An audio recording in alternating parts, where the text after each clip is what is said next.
ঢাকার কেরানীগঞ্জে বকেয়া বিল আদায় ও অবৈধ সংযোগ বিচ্ছিন্নকরণের অভিযান চালিয়েছে Titas gas transmission and distribution company limited. তিতাসের Dhaka metro general manager Rashidul আলমের নেতৃত্বে দক্ষিণ কেরানীগঞ্জের হাসনাবাদ বসুন্ধরা রিভারভিউ এলাকায় ও কোন্ডা ইউনিয়নের আইনতা গ্রামে এই অভিযান পরিচালিত হয়।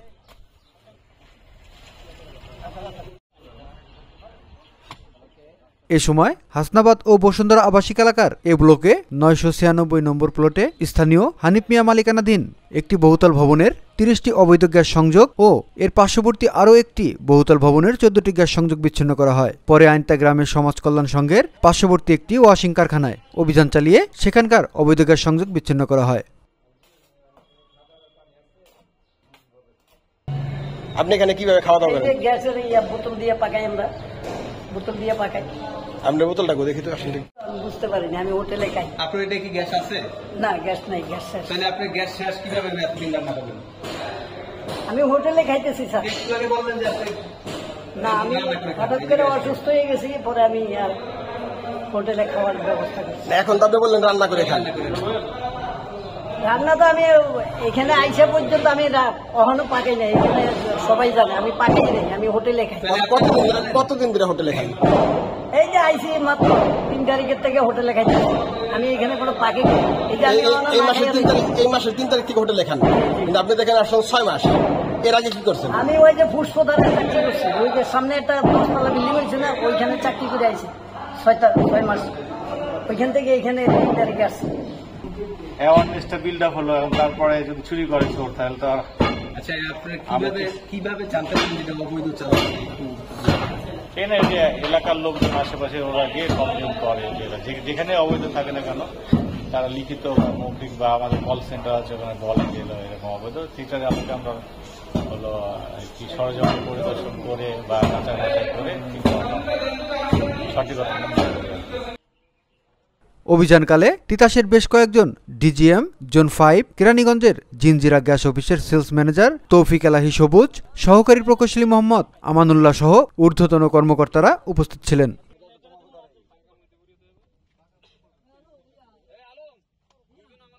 আমার নাম মোহাম্মদ রশিদুল আলম, মহাব্যবস্থাপক রাজস্ব, তিতাস গ্যাস।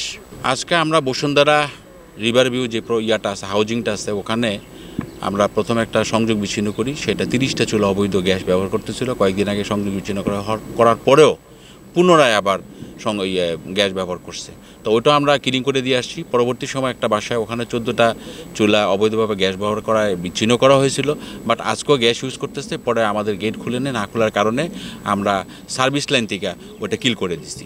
তো আমরা আবার এখন যে এলাকা আসছি সেটা হলো কেরানীগঞ্জ আইনতা এলাকা। এই এলাকায় আমরা একটা, আপনারা দেখলেন যে একটা ওয়াশিং ফ্যাক্টরি, সম্ভবত এটা দিনের বেলা চালায় না গ্যাস, রাত্রে ইউজ করে। আমরা এটা সার্ভিস লাইনটা খুঁজতেছি, খুঁজার পরে আমরা হয়তো এটা কিল করে দিব আজকে আমাদের প্রোগ্রামে। সকালবেলার মধ্যে ছিল ওইটা তো বলছি, ওটা বলছি। আরও আমাদের, হ্যাঁ, কেরানীগঞ্জে আমাদের অলরেডি 12টা টিম কাজ করতেছে, সেটা বিভিন্ন এলাকায়। ওদিকে কলাতিয়া এলাকায় কাজ করতেছে, জিঞ্জিরায় কাজ করতেছে, আরও এই এলাকায় কাজ করতেছে, বিভিন্ন এলাকায় আমার নেতৃত্বে করতেছে। আচ্ছা, আমরা যে এখন দেখলাম হাসনাবাদে যে একটা বাড়িতে আপনারা এখন সংযোগ বিচ্ছিন্ন করলেন, এই বাড়িতে আপনারা এর আগেও সংযোগ বিচ্ছিন্ন করছেন, পরবর্তীতে তারা আবার পুনরায় সংযোগগুলো চালু করেছে, সেগুলো কীভাবে করেছে? এটা হলো যে আমরা যখন সংযোগ বিচ্ছিন্ন করি তখন দেখছেন একটা রেগুলেটর থাকে, উপরে মাথার মতো রেগুলেটর থাকে, ওইটা আমরা খুলে নিয়ে গেছি। পরে হয়তো বা কোনো না কারণে তারা অসৎ উপায়ে বা যে কোনো চক্রের মাধ্যমে সেটা আবার সংযোগ নিচ্ছে। এখন আমরা এটা রাস্তা থেকে বা কিল করে দিয়ে গেছি, এখন আর এটা তারা ইউজ করতে পারবে না। সেক্ষেত্রে তাদের বিরুদ্ধে কোনো শাস্তিমূলক ব্যবস্থা নেই? শাস্তিমূলক ব্যবস্থাটা ওইটা যেগুলো মোবাইল কোর্ট হয় ম্যাজিস্ট্রেটের সহজে, তখন তারা শাস্তিমূলক ব্যবস্থা গ্রহণ করে। আমরা যদি তারা, যেহেতু এটা পুরো লাইন অবৈধ, এখন এটা আমাদের কিল করাই আমাদের সমাধান।